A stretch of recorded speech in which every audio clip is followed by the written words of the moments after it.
चाह तो थी ना दी।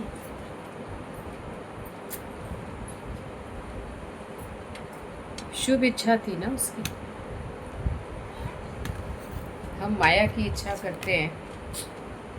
विचार करना क्या केवल ईश्वर से मिलने की एक इच्छा है या और भी इच्छाएं हैं? अगर एक इच्छा होगी तो भगवान पूरी कर सकता है, करता भी है, कर सकता है। लेकिन अगर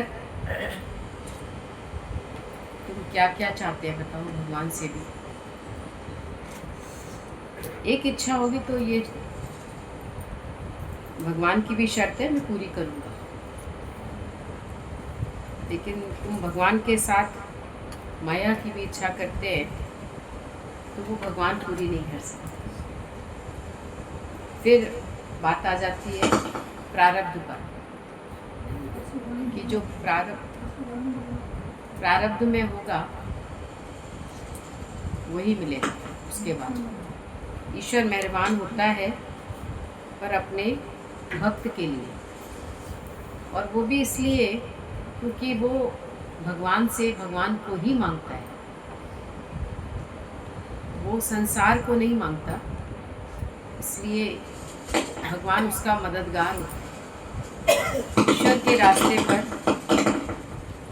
जब हम बढ़ते हैं तो अनेकों रूपों में भगवान खुद ही मदद करता है हमारी। पर संसार के रास्ते में प्रारब्ध रुकावट है, भाग्य रुकावट है। जो होगा वही मिल पाएगा, भगवान इससे ज़्यादा नहीं दे सकता। पर जो मुझसे मिलना चाहता है उसके लिए मैं उसके सारे रास्ते साफ करता हूँ, पूरी मदद करता हूँ। तो इच्छा, शुभ इच्छा होती है। जैसे धरती से उठने के लिए धरती का सहारा लिया जाता है, पर जब हम खड़े हो जाते हैं तो ऑटोमेटिक छूट जाता है। तो जब हम इस रास्ते पर बढ़ते हैं, सत्य के रास्ते पर, मोक्ष के रास्ते पर, तो शुभ इच्छा होती है गुरु का साथ मिले, गुरु की सेवा मिले, गुरु से मन जुड़ना चाहता है, तो ये शुभ इच्छा है। और इससे हम उससे और प्रेम बढ़ा पाते हैं। फिर धीरे धीरे प्रेम इतना रच बस जाता है, फिर इच्छा नहीं होती, फिर हम उसमें समा जाते हैं। एक बार रुक्मणी है और सत्यभामा है, ये सब कृष्ण की पटरानियाँ हैं।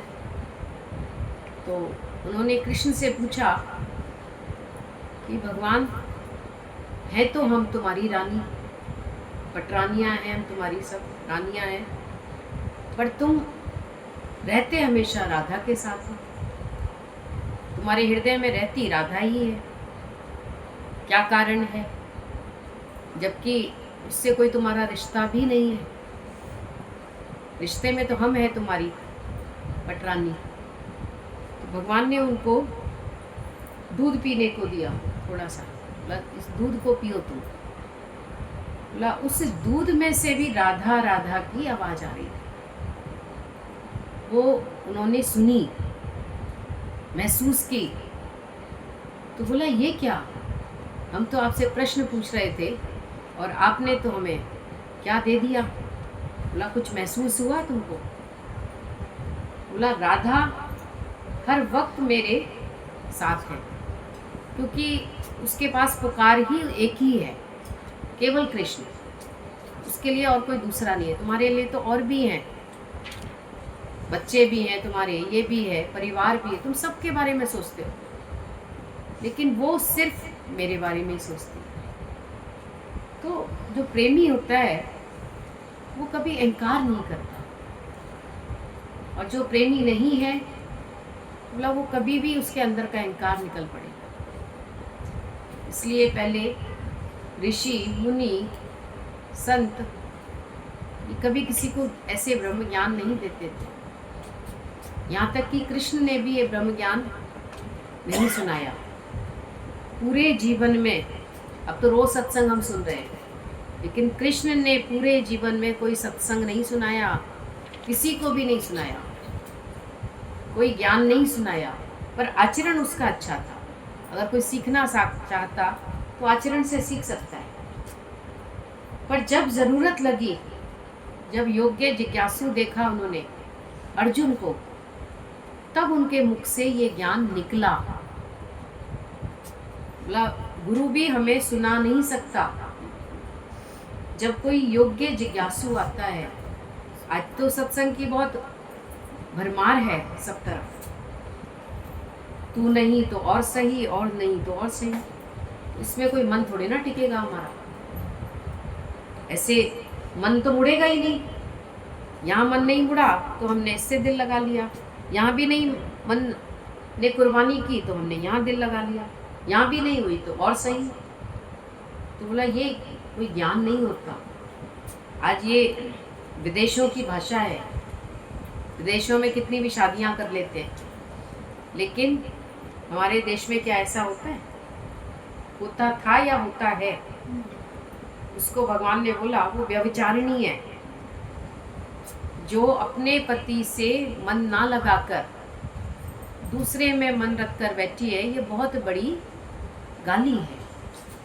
व्यभिचारिणी होना मतलब व्यभिचार कर रही है ये।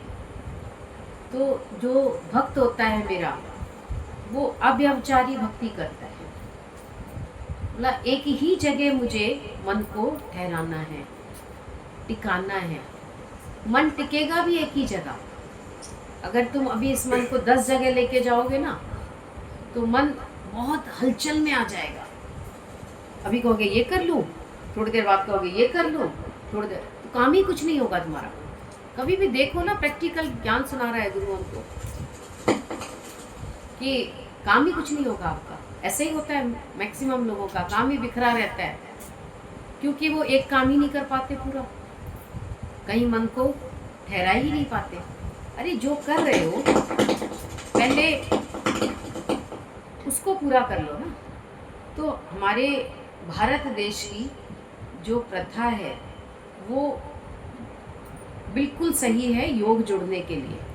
तभी भगवान ने गीता में बोला कि अव्यभिचारिणी भक्ति योग से हे अर्जुन मैं मिलता हूँ। तो हमारा अहंकार तो कहीं नहीं गया, यहाँ भी छूट गया, यहाँ भी छूट गया, यहाँ भी छूट गया।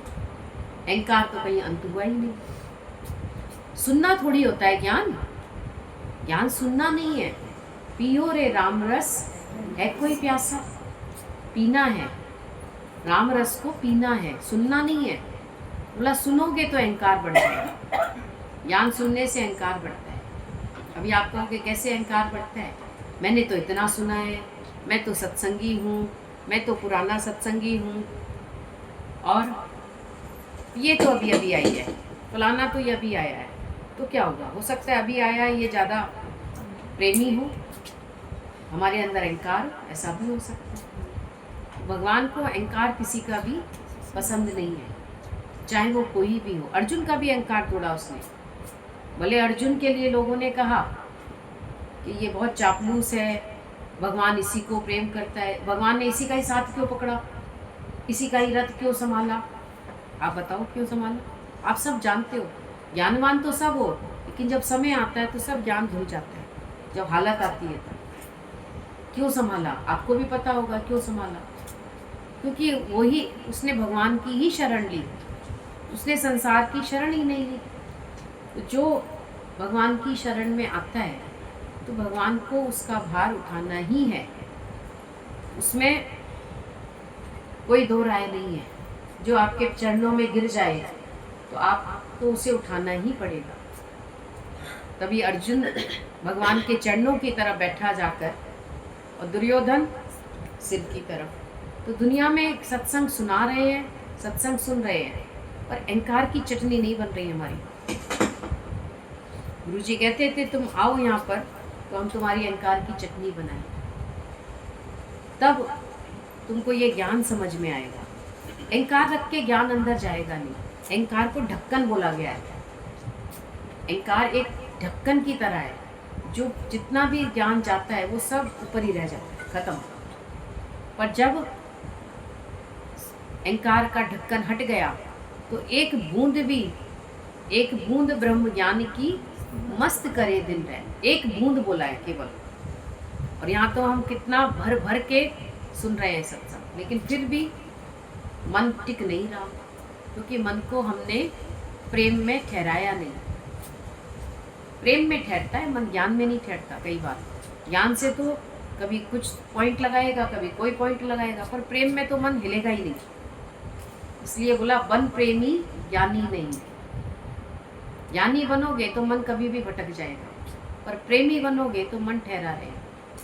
आज पिक्चर भी अभी गुरुजी ने बताया, सबने सुनी, किसके ऊपर बनती है? जिन्होंने प्रेम किया, उन्हीं की कहानी को दोहराया जा रहा है। पर जिन्होंने बोला ईश्वर से प्रेम किया, उनकी तो युगों युगों तक ये चलती रहेगी बात, हर युग में दोहराई जाएगी। आज अर्जुन को और कृष्ण को अंतर ध्यान हुए भी कितना समय हो गया, पर आज भी जब कोई विश्वास पात्र होता है, जब कोई श्रद्धालु होता है, तो कहते हैं तो बिल्कुल अर्जुन है, बिल्कुल अर्जुन की तरह इसका भाव है, समर्पण है। तो अर्जुन आज भी है। तो ये तो हमेशा दोहराया जाएगा। तो हमें परमात्मा को पाना है, अपने अंदर से प्रकट करना है। तो बोला अहंकार रहित होकर हो कुछ नहीं। ये वाणी हम सुन रहे हैं, जब कुछ नहीं बनोगे तब तुम सब कुछ हो। जब तुम कुछ बन जाते हो तो तुम सब कुछ नहीं हो सकते। आई बोला ना, तुम तो अपने केवल परिवार के बारे में सोचेंगे खाली, हमारे ये परिवार के लिए ही पूरे दिन तुम्हारे अंदर ख्याल किसके चलते हैं, पर गुरु के अंदर किसका ख्याल चलता है? हम सब का। आज फलाना ऐसे क्यों है, आज वो ऐसे क्यों चल रहा है? तो बोला क्योंकि हमारा उससे कोई संबंध तो नहीं है, वैसे कोई रिश्ता भी नहीं है, और ना ही हमने उससे कुछ दिया है, ना उसने हमसे कुछ लिया है, और वो हमसे निष्काम प्रेम करता है। तो निष्काम प्रेम की एक बूंद भी अगर अंदर पहुंच गई तो बोला इसकी बराबरी दुनिया के किसी भी प्रेम से नहीं है, पर अंदर पहुंच नहीं सही, तभी अहंकार चूर चूर हो जाएगा। क्यों अहंकार रख के मन बैठा है? सबको झुकाना चाहता है। बोला ना परीक्षा दिए बिना तो तुम पास होगे नहीं। अगर गुरु के आगे नहीं दी तो बोला सत्संगियों के आगे देनी है, फिर घर वालों के आगे देनी है, नहीं तो पड़ोसी के आगे देनी है, नहीं तो कोई रिक्शे वाला भी ले लेगा। जो भी तुम्हारे इर्द गिर्द होंगे, परीक्षा के बिना ज्ञान अंदर जाएगा ही। और जिसने गुरु के आगे अब परीक्षा दे दी, बोला उसको कहीं परीक्षा देने की जरूरत नहीं पड़ेगी, और कहीं सिर देते ही नहीं है। हम सोचते हैं हमारा सिर यहाँ भी बच जाए, सिर यहाँ भी बच जाए। तभी बोला रावण के तो फिर भी 10 सिर थे, हमारे तो ना जाने कितने सिर हैं जो आज तक खत्म ही नहीं हो रहा। रोज गुरु एक अहंकार का शीश काटता है हमारा कि तू ये भी नहीं है। फिर मैं पत्नी तो हूँ, बोला नहीं तू ये भी नहीं है, तू सच है, तू ब्रह्म है। मैं माँ तो हूँ, बोला माँ भी नहीं है तू। हम तो कितने कवर चढ़ाकर बैठे हैं, कहाँ से भगवान का प्रेम जाएगा? एक झीनी थैली होती है, अगर उसको तुम लगा दो तो बोला अंदर कुछ जाता ही नहीं। तो बोला ऐसे ही हमारे अंदर कितने कवर चढ़े पड़े हैं। कहीं कुछ बन जाते हो, कभी कुछ बन जाते हो, कभी कुछ क्यों बन रहे हो? बनना ही तो है अज्ञान बड़ा। चाहे ब्रह्म बनो चाहे जीव बनो, यहाँ ब्रह्म भी नहीं बनना है, क्योंकि तू ब्रह्म स्वरूप है, बनना थोड़ी है। और दूसरे लोग भी यही समझाएंगे तुमको। क्यों? जो हमसे बात कर रहा है उसी को समझा दो थोड़ा कि तुम इतना इनकार करके क्यों बैठे हो। दूसरे को हम क्यों झुकाएंगे? फलानी तुम झुक जाओ जाके। बोला एक व्यक्ति के आगे कितने झुकेंगे? वो अपना इनकार खुद ही नहीं झुका पा रहा है। रावण के आगे सब झुक रहे थे, तभी तो उसका अहंकार बहुत मोटा हो गया। बोला वो नहीं झुका किसी के आगे। तो हम क्या बनना चाहते हैं? हमारी पदवी क्या है सत्संग में आकर? हो कुछ नहीं। जब तुम कुछ नहीं हो ना, तो तुम गुरु के दिल के तारे बन जाओ। गुरु के दिल में तुम्हारा स्थान होगा, अभी तो दो दो शब्द ही लगते हैं तुमको, तो कौन सा ज्ञानी बन गए हम सब? कोई शब्द किसी ने बोल दिए वही लग गए, और वो भी हमारे सुधार के लिए बोले गए। तो बोला तो फिर तुम काहे के ज्ञानी बनेंगे? कैसे गुरुवान कहलाएंगे? कैसे गुरु के बालक कहलाएंगे? तो सच्चाई है इस बात में कि पहले अगर नहीं देते थे गुरुजन ये ज्ञान तो बिल्कुल सही था। आज तो सब घुसाते हैं, भेड़ भी आ गई, बकरी भी आ गई, सब ज्ञान सुन रहे हैं खाली। और बोला ज्ञान सुनने के लिए अपनी मैं का खात्मा करना है, तब ज्ञान अंदर जाए। और नहीं तो फिर आए जाए दुख पाते रहना दुख सारी जिंदगी। अगर नहीं सिर दिया तो कोई ना कोई तुमको ऐसा तकलीफ पहुंचाएगा, फिर याद आएगी गुरु की। अगर गुरु के आगे ही मैं सिर दे देता तो फिर किसी के आगे झुकना नहीं पड़ता मुझे, क्योंकि कोई सब झुकाएंगे ही झुकाएंगे। अभी तो बोला अपने बच्चे भी झुकाते हैं, ध्यान दो तो उनके आगे भी तुम एडजस्ट कर लेते हैं, लेकिन गुरु के आगे नहीं एडजस्ट करता मन। गुरु से भी चाहेगा ये माफ़ी मांगे हम, बोला मांग लेगा वो माफ़ी, लेकिन तुम्हारा अहंकार और चढ़ जाएगा, ये भी ध्यान रखना। अगर ऐसा मन ने कभी सोच भी लिया हो गलती से तो ध्यान रखना, फिर तुम इस ब्रह्म ज्ञान के लायक नहीं। जब तुम्हारा मन कहीं भी झुक नहीं सकता तो ब्रह्म ज्ञान अंदर नहीं जाएगा। दृष्टांत सारे सुनेंगे। एकलव्य ने कैसे बोला गुरु से ज्ञान लिया, उसकी मूर्त बनाकर द्रोणाचार्य की, और उन्होंने उससे वही बोला कि तुमसे ज्ञान किससे लिया, इतना अच्छा तीरंदाजी करते हो। तो बोला मैंने तो ज्ञान आपसे ही लिया। बोला मैंने तुझे ज्ञान ही नहीं दिया। बोला देखो मूर्त बनाई थी उसने जंगल में, और उसको सामने रखकर ज्ञान दिया, क्योंकि गुरु ज्ञान नहीं दे रहा था, क्योंकि मैं छोटी जाति के लोगों को ज्ञान नहीं देता, मैं क्षत्रिय जाति के लोगों को ज्ञान देता। कितना गुरु भी चेक करते थे। तो बोला फिर गुरु दक्षिणा नहीं दोगे क्या? बोला क्या गुरु दक्षिणा बताओ क्या दूँ, मेरे पास जो भी है, मैं तो जंगल का बालक हूँ। तो बोला अपना ये अंगूठा दे सकते हो, दो, यही तुम्हारी गुरु दक्षिणा है। तो उसने उसी वक्त दे दिया काट कर, तलवार तो उसके पास थी, ऐसे काट के दे दिया, यही गुरु दक्षिणा है। तो मैं गुरु को जरूर, गुरु नहीं छोड़ूंगा चाहे मेरा अंगूठा कट जाए, जिससे उसको तीर साधना होता। एक वो समय था और एक आज का समय। आज क्या कहता है मन, बाहर की वस्तुएं पकड़ाते हैं गुरु को, चीजें, आप ये ले लो, आप ये ले लो। बोला आज के बाद ना कुछ देने की जरूरत नहीं किसी को भी, क्योंकि तुम्हारा अहंकार नहीं गलेगा। ये ध्यान रखो, अगर तुमने कुछ दिया और गुरु ने हमारा स्वीकार किया तो अहंकार वहीं का वहीं रहेगा। ये भी अच्छी तरह से, अब अहंकार गलाना चाहते हो या नहीं, सबसे बड़ा विकार है ये। और मोह तो तुम्हें पता ही नहीं है कितना तुम्हारे अंदर में। विकार सारे पड़े हैं, बस खाली ज्ञानी बन गए, बोलने वाले ज्ञानी।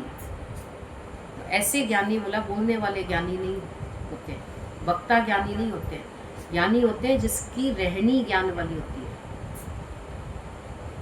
जो झुक सकता है, झुकता वही जिसमें जान होती, अकड़ तो मुर्दे की पहचान है।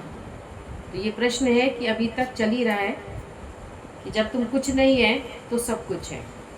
अष्टावक्र जी ने राजा जनक से कहा कि तू आत्म तत्व है।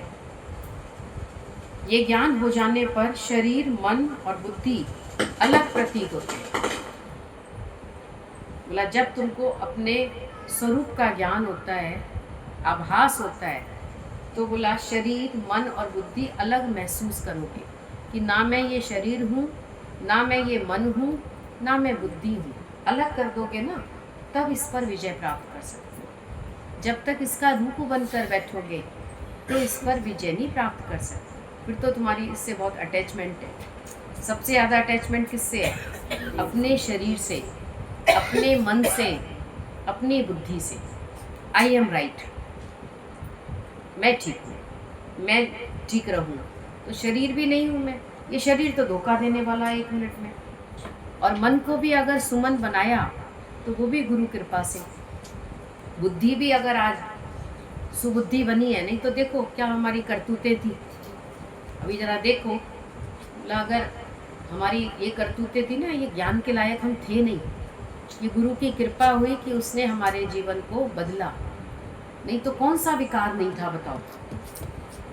लोभ नहीं था, कि क्रोध नहीं था, कि अहंकार नहीं था हमारे अंदर, कि चाहना नहीं थी, क्या विकार नहीं था बताओ। सब था। और अब थोड़ा थोड़ा अगर बदलाव आया तो ये भी गुरु कृपा से ही आया। तो जब तुम आत्म तत्व को जानोगे, अपने स्वरूप में आओगे, तभी शरीर को, मन को और बुद्धि को अलग महसूस करोगे। नहीं तो बोला तुम जब तक अपने को शरीर मानोगे तब तक बोला कभी मुक्ति के नज़दीक भी नहीं पहुंचोगे। आज गुरु का आदर्श नहीं देखते क्या? कोई गुरु नहीं देखा तुमने क्या? हमारे सामने तो गुरु था, जो हमने उसको देखा तो मन ने कभी अहंकार ही नहीं किया। बोला कैसे उन्होंने अपने गुरु के आगे अपनी मैं को मिटाया।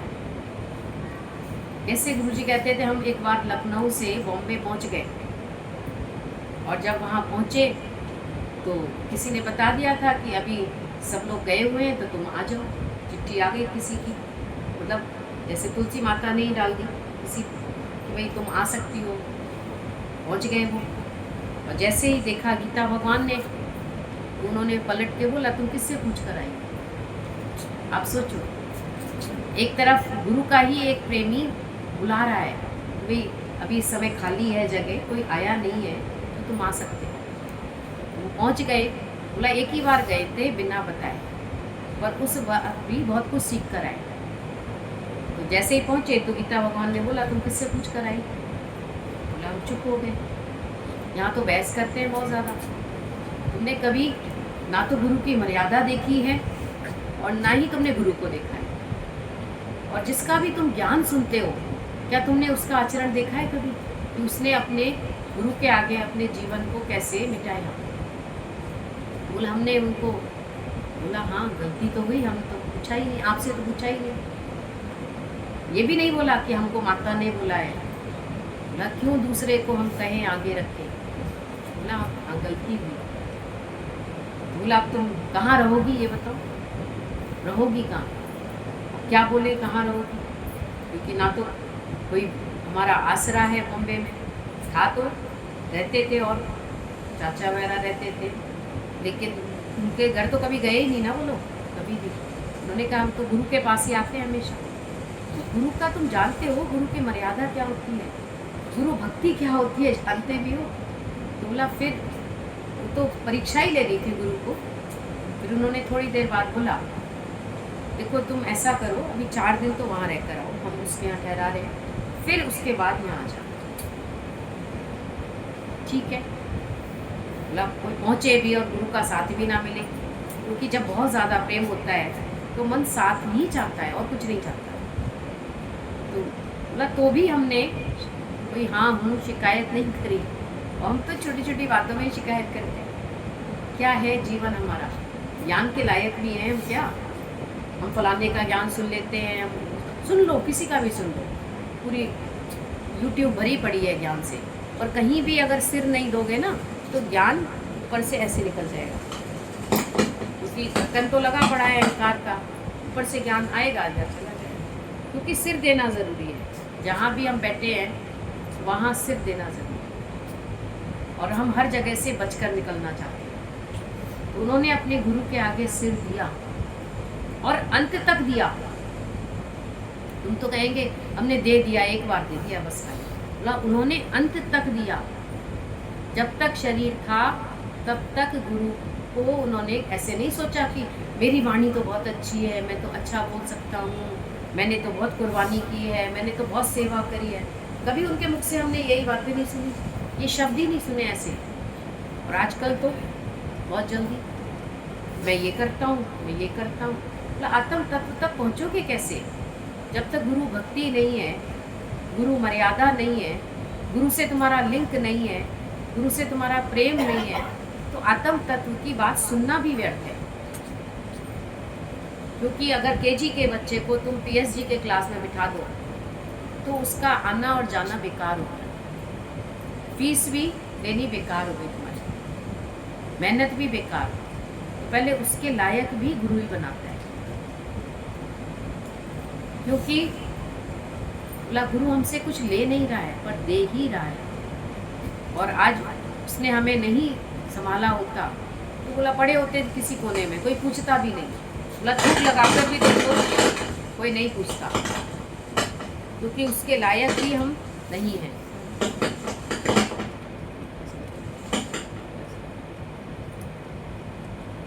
उसके लायक भी हम नहीं थे।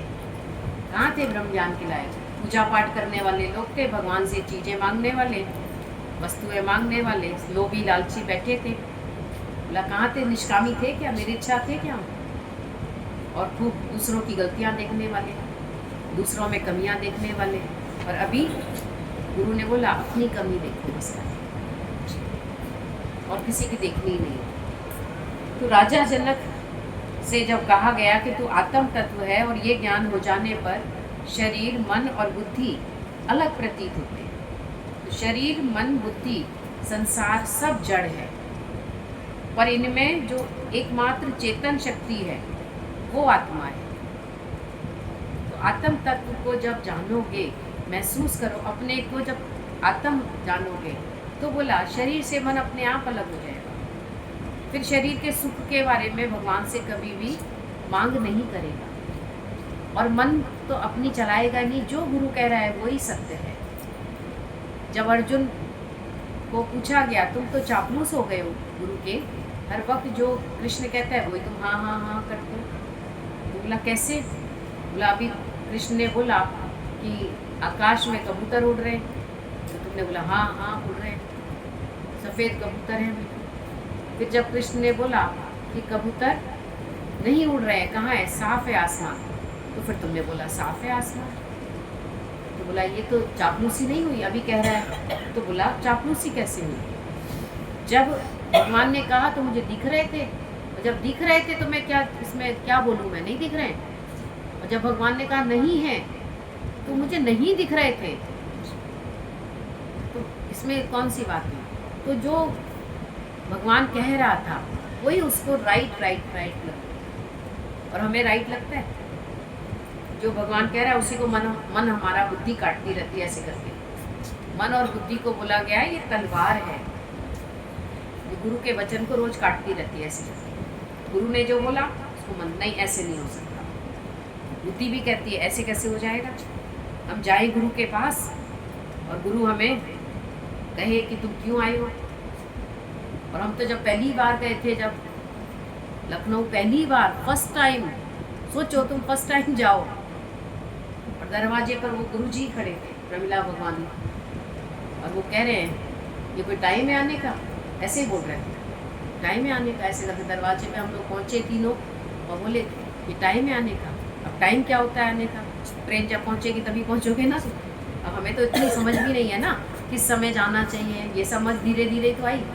और पहली बार में ही कहा उन्होंने, रात के 10:30-11 बज रहे हैं, तो ये टाइम है आने का। अब फिर भी उसके बाद बोला चलो ठीक है आ गए हो तो ऊपर जाकर ऊपर जाओ। फिर किसी को बोल भी दिया इसको कुछ खिला दो। हम 3 लोग थे, लाइन जो वो इत्तेफाक था कि थोड़ा सा खाना बचा हुआ था घर में, थोड़े से चावल, 3 रोटी और थोड़ी दाल। वो रात को 11:30 बजे हम लोग खाकर सो गए। सो क्या गए, नींद थोड़ी आएगी। ऐसे नई जगह तुम जाओ पहली बार, फर्स्ट टाइम, और वहाँ सब नए लोग, 1 to all, एक को भी नहीं जानते थे, एक व्यक्ति को भी हम लोग मिले हुए नहीं तब तक, बिल्कुल नया सब कुछ। और जो हमारे साथ गई थी दीदी, हमारी उषा दीदी, वो बेचारी इतनी सीधी, वो तो बिल्कुल जैसे मोम की गुड़िया। तो उन्हीं से भी हमने बहुत कुछ सीखा। वो तो पुरानी थी बहुत, पर उनके मुख से एक शब्द नहीं निकला। एक शब्द कैसे निकलता है, वो उनसे सीखा कि गुरु के आगे वो कभी एक शब्द नहीं बोलती। गुरु ने कहा तो यस, तो बोला ये होते हैं उत्तम जिज्ञासु। तभी वो इतने राजाई घराने में से निकल पाई। वहाँ से तो कोई निकल ही नहीं सकता था। पिंजरा बिल्कुल जैसे नहीं पिंजरा होता है सोने का, उसमें चिड़िया फंस जाए तो नहीं निकल सकती। उनका जीवन बिल्कुल ऐसा था। और छोटे से शहर में जहाँ पर कोई निकलता भी नहीं बाहर, वो गाड़ी के बिना तो उतरती नहीं थी उस समय गाड़ी। आज से 40-50 साल पहले छोटे शहरों में कहाँ गाड़ियाँ थी, एक ही गाड़ी थी पूरे शहर में, वो उन्हीं के घर में पर्दे लगा के जाती थी। उनके घरों में पर्दा सिस्टम था, तो गाड़ी में भी जैसे मिनिस्टर की गाड़ी में लगे रहते हैं, पहले एसी नहीं होते थे ना, तो वाइट पर्दे लगे होते थे गाड़ी में। पर जब वो इस ज्ञान में आई तो बोला बिल्कुल मीरा बाई जैसा उनका जीवन, जैसे उसके लिए भजन गाते हैं ना, वो हमने प्रत्यक्ष देखा। वो तो गली गली हरि गुण गाने लगी, गली गली ऐसे ही पैदल पैदल जाती थी, ऐसे ऐसे, और हर एक के घर में पहुंच जाती थी। मतलब हर एक के, मतलब वो नहीं देखती थी कोई अमीर है कोई गरीब है, कोई मेरे लायक भी है, मेरे स्टैंडर्ड का भी है, क्योंकि पहले तो होता था स्टैंडर्ड बहुत एक देखा जाता था, कभी कभी उनके अंदर ये अभिमान नहीं। तो कैसे होता है ये? गुरु प्रेम में होता है। प्रेम है गुरु से तुमको, खाली ज्ञान सुनने आए, ज्ञान अच्छा लगा, ये अच्छा लगा, पर ना मर्यादा है ना गुरु भक्ति है, तो ये ज्ञान लगेगा नहीं। बिना गुरु भक्ति के ज्ञान अंदर नहीं जाता। भले गुरु ने हमसे यहाँ पर कोई भक्ति नहीं कराई है, पर गुरु के आगे मन को तो झुकाओगे ना। गुरु ने ये कहा मेरी सेवा करो, मेरे चरण दबाओ, मेरे घर का काम करो, गुरु ने नहीं कहा। लेकिन अभी सुन भी रहे थे, अगर आप लोगों ने वाणी सुनी हो अभी की, तो बोला जब हम गुरु की सेवा में लगते हैं तो गुरु की नज़दीकी मिलती है हमें, गुरु से हमारा मन जुड़ जाता है पूरी तरह से। फिर हम गुरु से कुछ भी बात छिपा नहीं सकते, कौन नहीं छिपा सकता? जो साफ दिल होता है वो फिर हर बात गुरु को बताकर अपने मन को तुरंत हल्का करता है। वो कहता है मेरी कोई बात छिपी ही नहीं है भगवान से। और हम क्या सोचते हैं, जो अश्रद्धालु लोग हैं, अविश्वासी हैं, बोला ये तो फिर गुरु की सेवा करता है। वहाँ पर भी रहती थी लखनऊ में हमारी एक, वो उन्होंने जीवन में गुरु की इतनी सेवा करी, गुरुद्वार की इतनी, गुरु की सेवा मतलब गुरुद्वार की, गुरु को कोई पर्सनल सेवा थोड़ी चाहिए तुम्हारी। तो एक और आती थी आंटी, वो बहुत अपर क्लास की होते ना, एक आर्मी में होते, एक थोड़ा नीचे, और एक जो ऊंची पोस्ट पर पहुंच जाती है, वो ऊंची पोस्ट पर थी। वो वहीं पे उनका फ्लैट था माल्याबंदी के पास में। गुरुजी ने एक बार उनके घर रोका हमको, तो वो कहती है, ऐसी बात बात में बात चल रही थी, दोनों आर्मी में ही थे, उनके हस्बैंड भी उनके हस्बैंड भी। वो थोड़ी नीचे पोस्ट पर थे, वो थोड़ी ऊंची पोस्ट पर, जैसे कमांडर होते हैं, जो एक कमांडर की पोस्ट पर एक थोड़ा नीचे होता है। कहती है वो तो इसलिए गुरुजी के पास रहती है ना, गुरुजी की सेवा करती है, क्योंकि उनके यहाँ वो तो फिर जानती नहीं ना कि कमांडर क्या होते हैं। उन्होंने कहा आंटी आप भी क्या जान रहे हो कमांडर क्या होते हैं, आपको क्या करना है? बोला कमांडर बने रहोगे क्या अभी भी? कि मैं उसकी वाइफ हूँ मैं। और उनका भी जीवन देखा हमने, उनका भी देखा, दोनों का देखा। उनको जो कमांडर की वाइफ थी उसको रखने वाला कोई नहीं था, बाद में इनकार नहीं चाहता ना गुरु के पास आकर भी। मैं आपको इसलिए ये अनुभव बता रहे हैं कि जो आप कुछ सीख सको। उन सब थे उसके घर में, 2 बेटियां थी, डॉक्टर थी उसकी, बेटा भी था एक, पर वो ओल्ड एज होम में जाके रही क्योंकि कोई रखने वाला ही नहीं था। और जो गुरु के प्रेम में जिसने अपने और मैं को गला दिया, उसका हर दिन गुरु के पास रहा, और श्वास भी गुरु के ही दरवाजे पे निकले।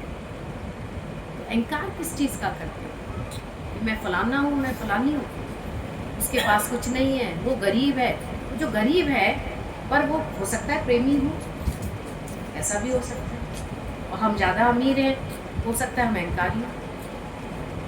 तो आत्म तत्व को जानने के लिए मन और बुद्धि को भी अलग रखना पड़ेगा, तभी आत्म तत्व का एहसास हो, नहीं तो बोला नहीं होगा। चाहे कितना भी ब्रह्म ज्ञान सुन लो, चाहे आत्मा सुन लो, चाहे परमात्मा सुन लो, चाहे तुम कुछ भी सुन लो, पर प्रेम के बिना परमात्मा कभी नहीं मिला है, किसी को भी नहीं मिला है। अगर तुम अष्टावक्र जी की बात करते हो और राजा जनक की, तो उन्होंने ज्ञान तो भले सुना, लेकिन गुरु से प्रेम बहुत अटूट था उसका, तभी तो ये ऊंची बात सुनाई जा रही है। ये तो इस ऊंची बात को सुनने का किसी के अंदर सामर्थ्य भी तो होना चाहिए। ABCD सुनने पढ़ने वाले बच्चे PhD की क्लास में क्या ही समझ पाएंगे। ग्रेजुएशन थोड़ी कर पाएंगे वो। गुरु के प्रेम में ग्रेजुएशन भी हो जाता है, पीएचडी भी हो जाती है। जो गुरुवान है ना, बोला उससे बड़ा और कोई है नहीं इस धरती पर। और जो गुरुवान नहीं है तो बोले उसके घर का भोजन भी मत खाना, वो भी तुम्हारी बुद्धि भ्रष्ट कर सकता है। उसके घर का पानी भी मत पीना, क्योंकि उसकी बुद्धि खराब है, तुम्हारी भी बुद्धि खराब हो सकती है। ये ग्रंथ साहिब में बहुत परहेज बताया गया है, और गीता में भगवान ने भी यही बात बोली है, अश्रद्धालु नाश जान।